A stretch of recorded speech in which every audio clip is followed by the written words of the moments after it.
Assalamualaikum warahmatullahi wabarakatuh. Bertemu lagi dalam program Dialog Politik Siasat. Kali ini dengan tema Caleg Muda Siap Mendulang Suara.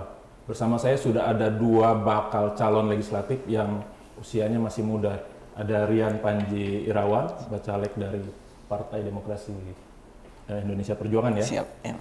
Dan Mbak Nopi Asti Lalasati, bakal calon legislatif dari Partai Nasdem. Selamat datang di studio ulasan. Terima kasih. Terima kasih.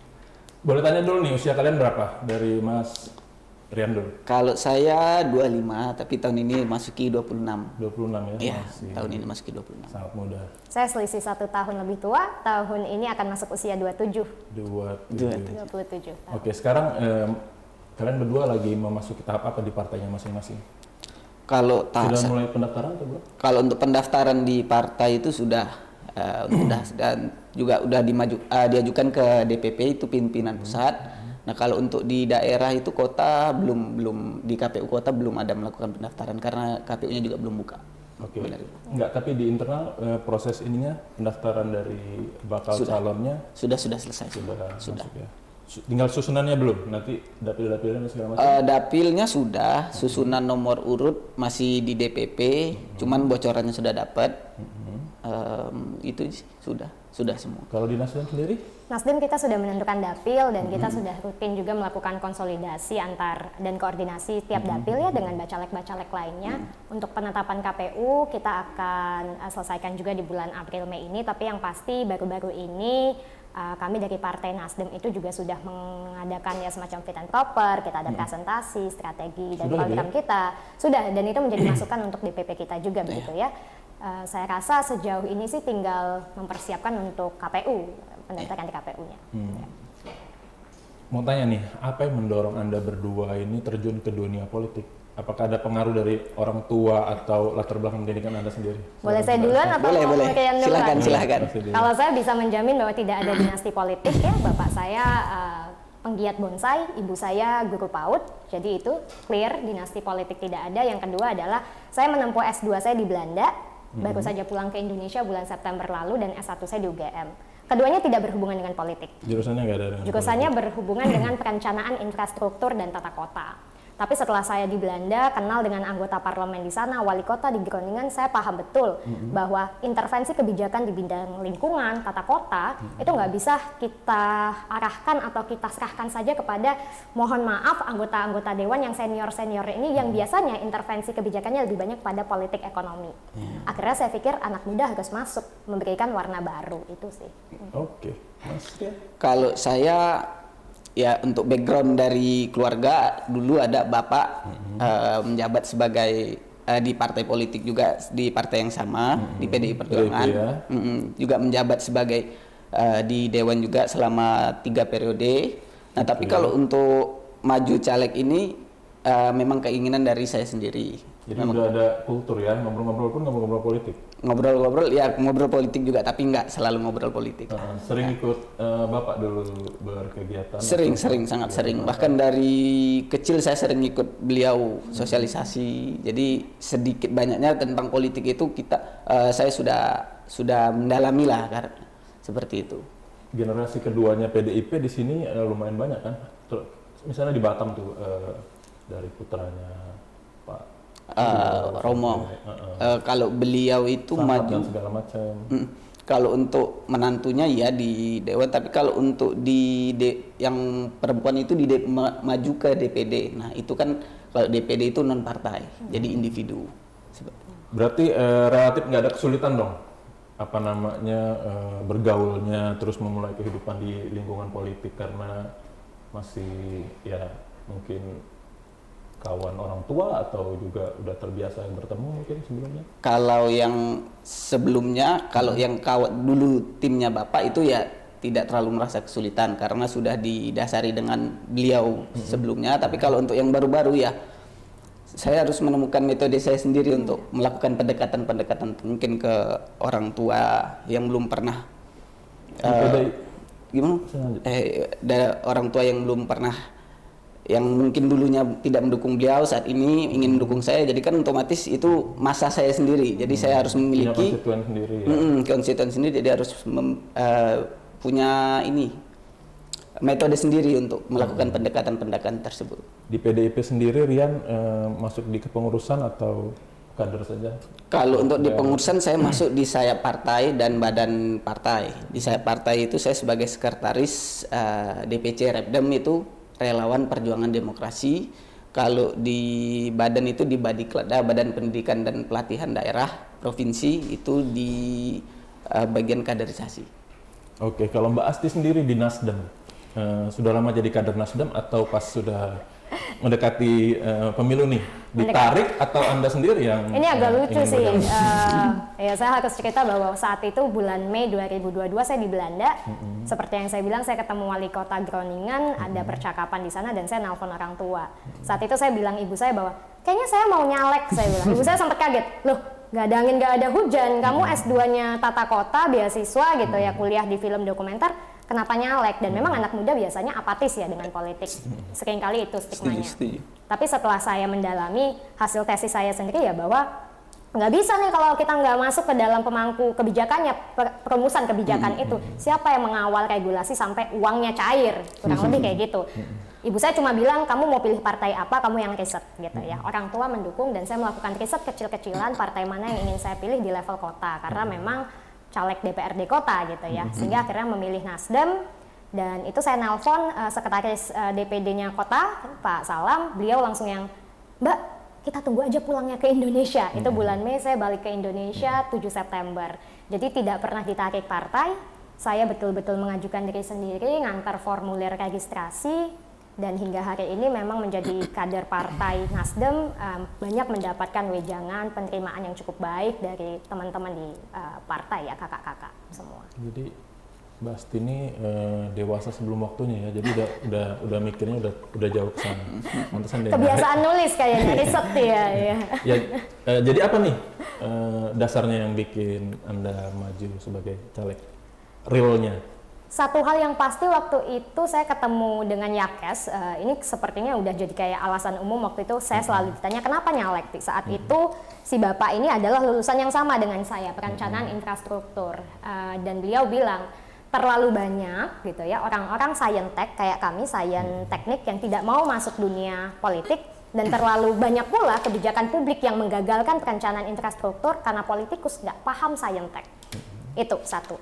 Ketika saya menuliskan tesis tentang sanitasi pulau kecil, saya menggunakan studi kasusnya Kota Batam dan Kota Tanjung Pinang. Saya melihat betul bagaimana pendanaan itu termasuk regulasi terhadap air limbah dan sanitasi tidak berpihak kepada kepentingan masyarakat umum gitu ya. Dan di mana saya bisa memutus mata rantai ini? Kalau jadi NGO, tidak semua tempat akan dapat begitu ya. Dan memang kalau di Belanda kita selalu banyak berpegang pada good governance gitu, pemerintah yang baik. Memang kiblat dunia untuk belajar hukum, pemerintahan, apalagi Indonesia karena memang wilayah jajahan Belanda, pasti ke Belanda. Sehingga saya pikir langkah paling nyata dengan waktu pemilu yang sebentar lagi. Jadi kalau dibilang keberuntungan itu saya bilang selalu kesiapan dan kesempatan.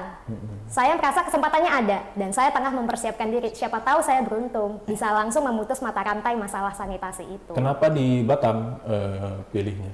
Waktu itu kita harus membandingkan dua kota pulau kecil. S1 saya saat di UGM saya mengambil sensus pengelolaan tinja Pulau Penyengat Kota Tanjung Pinang. Dan ketika kita naik S2 di Belanda, saya harus membawa dua kasus yang berbeda. Kota metropolitan dengan pendanaan yang besar, bisa G2G, government to government karena ada BP Batam, dengan Tanjung Pinang yang kota kecil ini.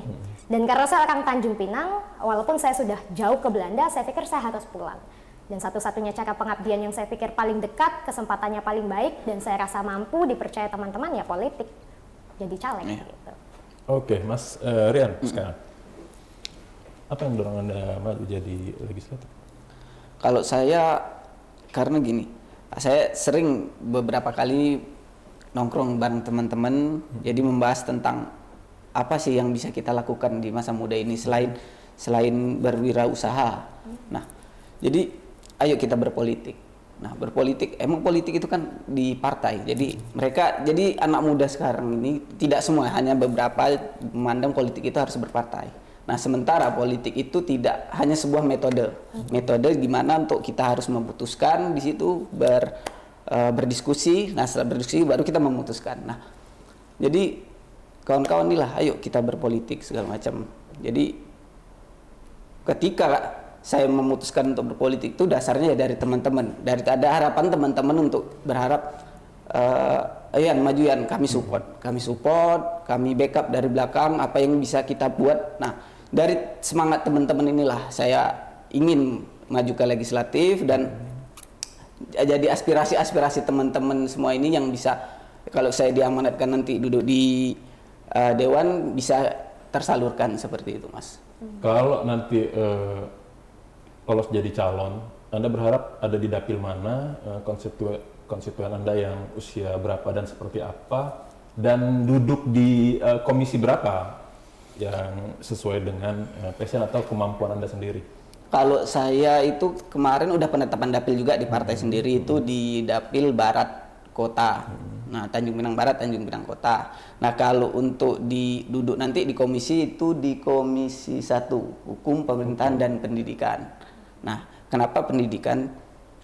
Karena di Komisi 1 karena ada pendidikan. Jadi saya punya organisasi sendiri namanya Lingkar Pemuda Peduli ya, walaupun belum terlegalitas, tapi di situ ada satu tujuan dari organisasi tersebut. Jadi kita melihat banyak kawan-kawan yang mempunyai apa ya namanya ya, kreativitas, cuman tidak punya wadahnya.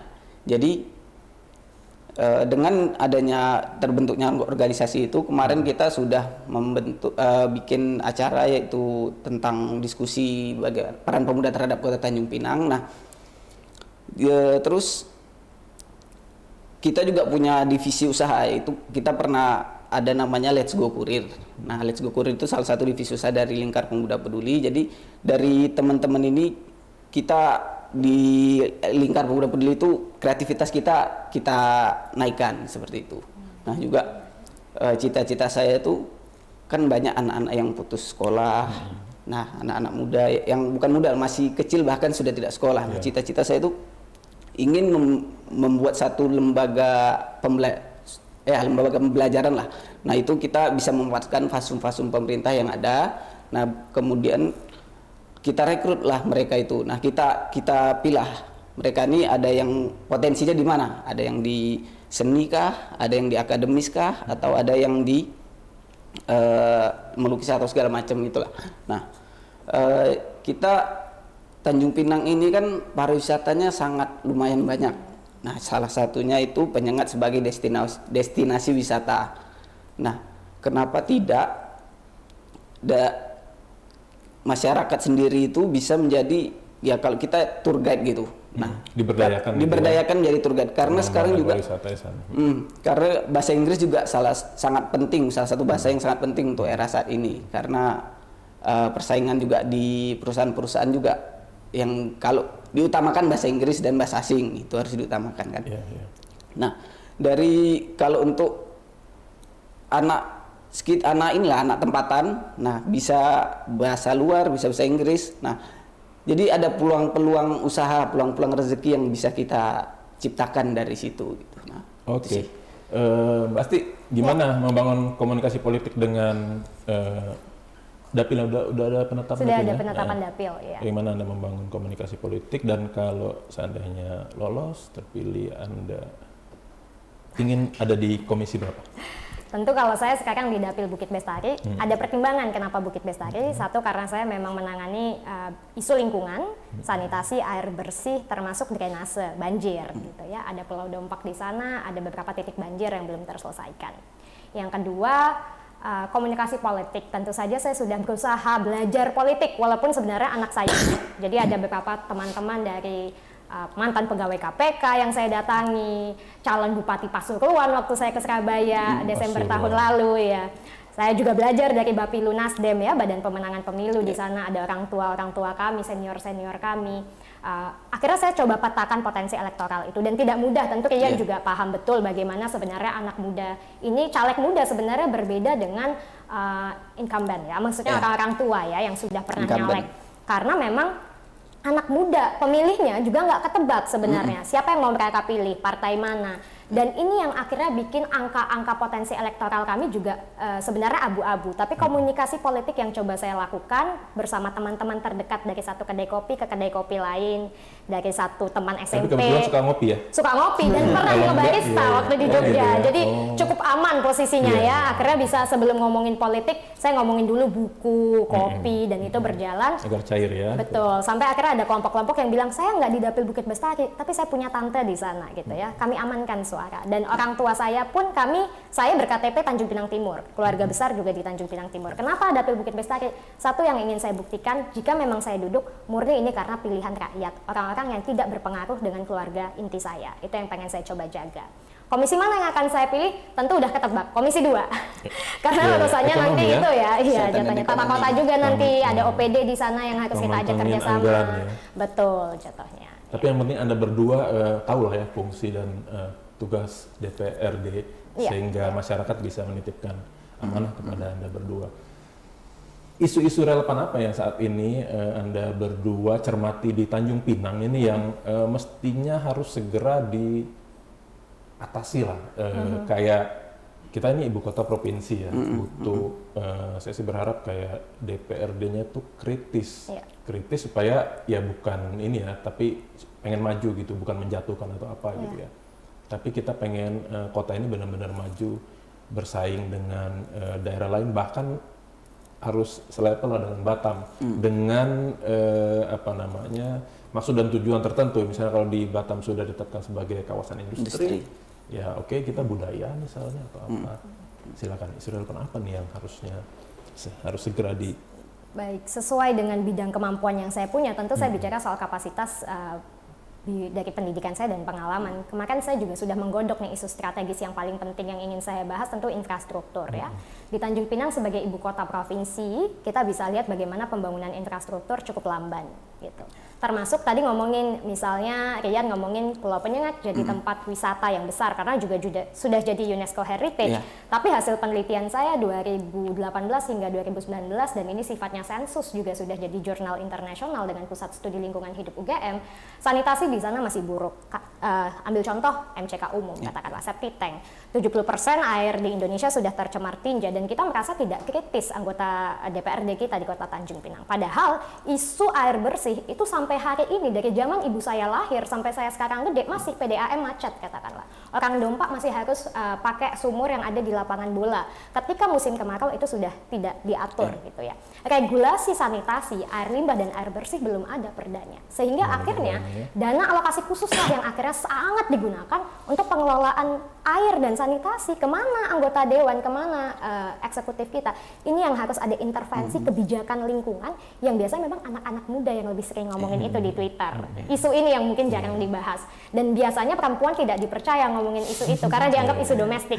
Tapi perempuan lah yang paling paham betul kalau nggak mandi, kalau nggak bersih-bersih. Sehingga saya sangat mendorong perempuan-perempuan lain, baik yang pemilih ataupun bacalek lainnya, bahwa isu yang relevan dengan kita. Tidak mesti harus sekedar mohon maaf kesejahteraan ibu dan anak. Boleh, tapi jangan sampai kita ikut dengan program yang sudah marak. Menjadi tidak mainstream tidak masalah ketika isu ini memang relevan dengan keadaan zaman. Dan itu saya ingin coba bawa ke meja parlemen jika memang nanti terpilih. Oke, Mas Rian? Kalau saya setuju dengan Mbak Asti, itu infrastruktur Tanjung Pinang memang sangat lambat. Tetapi selain infrastruktur yang ada di Tanjung Pinang, SDM kita juga memang kurang. Nah, jadi alangkah baiknya dari SDM ini kita kita tinggikan lah mutunya SDM. Jadi sehingga Tanjung Pinang ini SDM-nya mampu bersaing, nggak usah jauh-jauh di Batam aja. Nah, jadi banyak masyarakat Tanjung Pinang yang bekerja di Batam. Nah, kenapa tidak kita bikin Tanjung Pinang itu seperti Batam? Nah, ya dari SDM itu sendiri kita tinggi, mutunya kita tinggikan. Nah, ya. Jadi mampu bersaing dengan kota-kota lain yang besar seperti itu. Dan tentunya SDM berkualitasnya harus diapresiasi ketika maju nyalek. Nah, itu. Setuju. Yang muda dan berkualitas ya. Tapi hati-hati, namanya politik kan sangat licin. Kadang kelihatan sudah populer dan segala macam, tapi belum tentu. Jadi Nah, apa nih upayanya atau strategi yang Anda berdua lakukan untuk meningkatkan ya popularitas dan elektabilitas lah. Biasanya anak muda tuh punya banyak cara nih, nongkrong tadi misalnya, memaksimalkan medsos dan segala macam. Silakan Mbak Asti. Kalau saya sih ingin membuktikan bahwa memang khusus untuk caleg muda, sebenarnya poin kemenangan kita adalah kita ingin membuktikan modal sosial lebih besar dibanding modal finansial. Dan itu juga yang sebenarnya menjadi senjata kita untuk memutus mata rantai vote buying atau money politik gitu ya. Sehingga saya berusaha menekan biaya politik yang tinggi untuk hal-hal yang tidak perlu. Apa sih yang bisa saya lakukan katakanlah? Yang pasti, karena saya nggak punya modal finansial yang kuat, maka modal paling penting adalah modal koneksi. Saya harus punya reputasi yang baik di kalangan internal partai dulu tentunya. Makanya pada saat ada konsolidasi bacalek perempuan gitu ya, kita ada semacam rapat persiapan. Walaupun saya masih statusnya bacalek, saya menemani 2 anggota dewan lainnya untuk memberikan persiapan digital marketing dan branding buat bacalek-bacalek perempuan lainnya. Satu itu, berbagi ilmu dengan internal partai sehingga akhirnya kita punya relasi yang kuat dengan orang-orang yang punya pengaruh gitu ya. Yang kedua adalah saya sebisa mungkin menunjukkan kepada kalangan anak muda bahwa ketika saya masuk ke dunia politik, jangan khawatir, selalu ada bahasanya kalau Asti nyalek atau masuk dunia politik akan keikut sistem kotornya gitu ya. Yang ingin saya tekankan adalah kita butuh perubahan sistem di politik. Dan saya butuh bantuan teman-teman muda untuk membantu saya naik, tidak dengan memberikan uang begitu ya. Tapi yang pasti yang saya ingin tunjukkan, ayo kita sama-sama, makanya ini saya bikin kaos partai. Ini jualan saya, caleg yang jualan kaos. Oh, gitu ya. Jadi saya bikin jualan kaos, anak-anak teman-teman beli gitu ya. Kita bikin merchandise yang lucu-lucu, yang tidak kelihatan banget nih jualan logo partainya. Nah, itu salah satunya pendekatannya. Gimana supaya nggak licin ya, saya juga harus licin di kalangan anak muda. Iya. Licin versi muda ya. Licin versi muda, jualan malahan. Jadi kalau gagal nyalek tetap dapat duit kaos, itu yang penting. Cuan. Kalau saya melalui pendekatan ya terutama kita harus bersilaturahmi dengan senior-senior partai kita sendiri. Nah, kita bersilaturahmi, kita diskusilah, kita minta pendapat, kita minta masukan-masukan dari beliau karena kan ya bagaimanapun beliau sudah melalui dulu daripada kita. Nah, kita diskusi bareng beliau apa yang bisa kita lakuin, terus pendekatan-pendekatan apa yang bisa kita lakukan supaya untuk mendulang suara di pemilu nanti. Nah, dari diskusi-diskusi itulah ya, terutama saya diskusi dengan orang tua saya sendiri karena beliau kan juga udah mempunyai pengalaman yang cukup banyak lah. Nah, jadi beliau ya nggak perlu yang terlalu gimana, cukup datang. Contoh gini deh, beda orang datang jenguk orang ke rumah sakit dengan kita jenguk orang sakit gigi ke rumah. Gini. Jadi kalau orang jenguk ke rumah sakit kan sudah biasa nih. Tapi ketika kita membawa buah atau membawa obat sakit gigi aja, membawa obat sakit gigi, dia nelpon, aduh aku lagi sakit gigi nih misalnya di rumah. Nah, kita datang membawa dengan obat sakit gigi. Nah, itu kan akan lebih berkesan dibanding kita yang menjenguk di rumah sakit. Karena pasti mikirnya ini aku sakit gigi aja dijenguk sampai dibawain obat gitu. Nah, seperti itu pendekatan-pendekatan batin yang lebih saya saya lakukan gitu. Pendekatan batin kepada warga itu yang lebih, dan juga dengan senior-senior partai seperti itu. Oke. Kita nggak bicara money politik, tapi Anda berdua tentu tahu bahwa berkomunikasi pun membutuhkan biaya juga. Anda harus duduk ngopi, ketemu teman-teman atau relawan dan segala macam juga butuh kos. Ada budget khusus nggak yang Anda siapkan? Karena kalau kata orang tuh, ya kalau politik memang gitu. Ada biaya politik kok, betul. Kos politik namanya. Iya, tetap ada biaya politik. Saya tetap bekerja sebagai pembuat film. Kemarin juga sempat ke Ulasan ya untuk ngisi podcast. Saat ini status saya memang beberapa proyek film dipegang.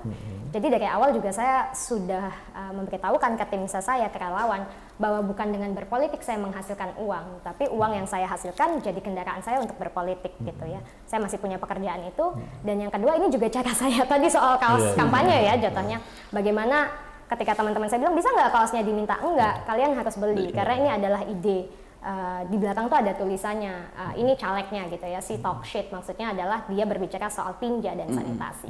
Nah, biaya-biaya politik seperti ini saya pikir memang tidak bisa dihindari, tapi di satu sisi bisa saya hitung sebesar apa yang bisa saya keluarkan dalam sebulan. Bukan berarti tidak berjuang secara penuh ya, maksudnya nggak jor-joran, saya jor-joran sebatas kemampuan saya, dan yang paling penting saya percaya bahwa pemilih nanti 60% banyaknya pemilih muda di 2024, tidak politik transaksional, biasanya anak muda karena 100.000 bagi anak muda cuma habis untuk 3 kali ngape, nggak cukup gitu ya. Nggak cukup Saya tidak akan dengan uang saya bisa membeli mereka, tapi apa yang saya bisa bayar ke mereka adalah ide, gagasan, kegiatan-kegiatan positif seperti yang sudah saya lakukan beberapa bulan terakhir ini di Tanjung Pinang.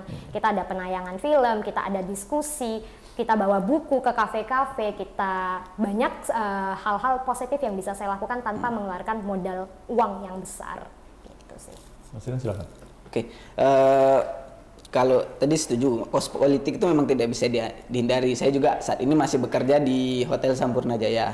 Nah, di Sampurna Jaya bekerja. Nah, banyak teman-teman bilang, bagaimana sih kok bisa kerja sambil gitu? Ya itu pembagian kita lagi lah. Untuk kos politik itu, ya memang kita harus jor-joran gitu. Pada saat ini jor-joran, ya dengan Mbak Asti bilang tadi, hanya semampunya saja seperti apa gitu. Nah, kalau untuk money politik, kalau untuk money politik itu memang saat ini memang sudah zamannya, dan kita tidak bisa memungkiri itu bakal ada terus dan bakal tetap ada walaupun kita tidak bisa menghindarinya. Tapi bagaimana cara kita supaya tidak melakukan metode itu? Ya tadi dengan seperti yang saya bilang tadi itu, ya dengan melalui pendekatan-pendekatan secara batin dengan ke orang tua dengan teman-teman. Nah, salah satunya itu ya membangun untuk kaum mudanya itu ya membangun organisasi sendiri, di mana di situ kita bisa melebarkan lah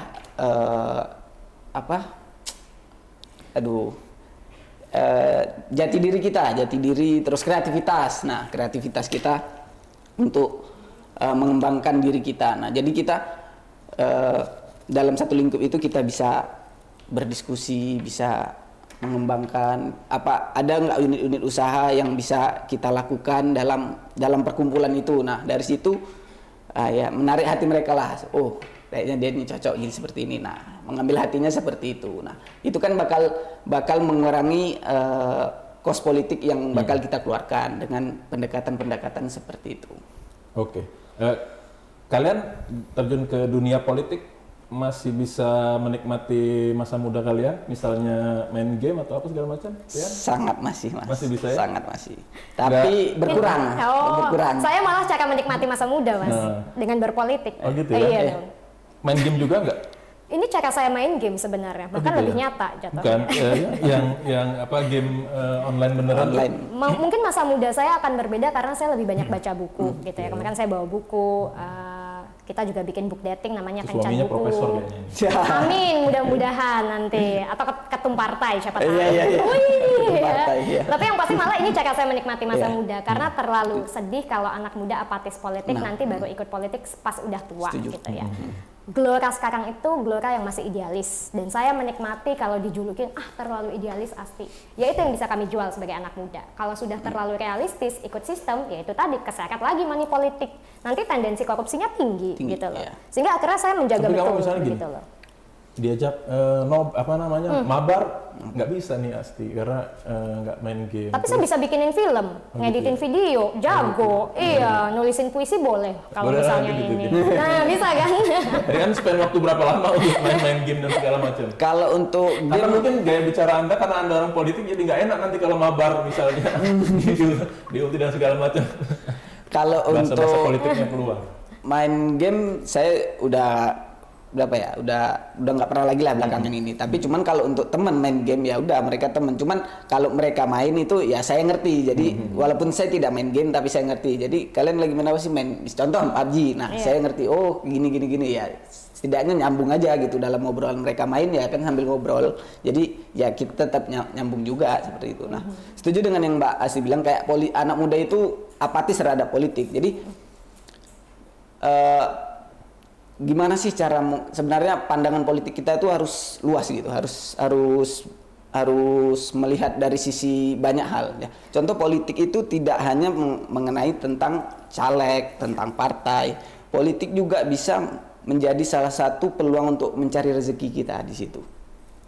Nah, jadi ya contoh kita berpolitik, kenal dengan petinggi-petinggi partai, dengan senior-senior partai yang mungkin mereka mempunyai unit usaha yang sudah banyak, unit usaha yang sudah mapan. Nah, kalau kita baik dengan dia, sering komunikasi, nah kan tidak menutup kemungkinan pintu rezeki itu dari sisi politik ini loh. Nah, jadi seperti itu. Jadi ayolah anak muda ini untuk lebih memandang luas tentang politik lah gitu. Jadi politik tidak hanya tentang pencalekan, berpartai, dan sosialisasi. Nah, jadi ada sisi positifnya di politik ini seperti itu. Oke. Jika ingin gedung DPRD Tanjung Pinang diisi orang-orang muda yang kreatif, nggak ada salahnya Anda menitipkan suara Anda kepada dua caleg muda yang hadir di acara siasat kali ini. Demikian dialog kita, sampai ketemu di edisi selanjutnya. Assalamualaikum warahmatullahi wabarakatuh.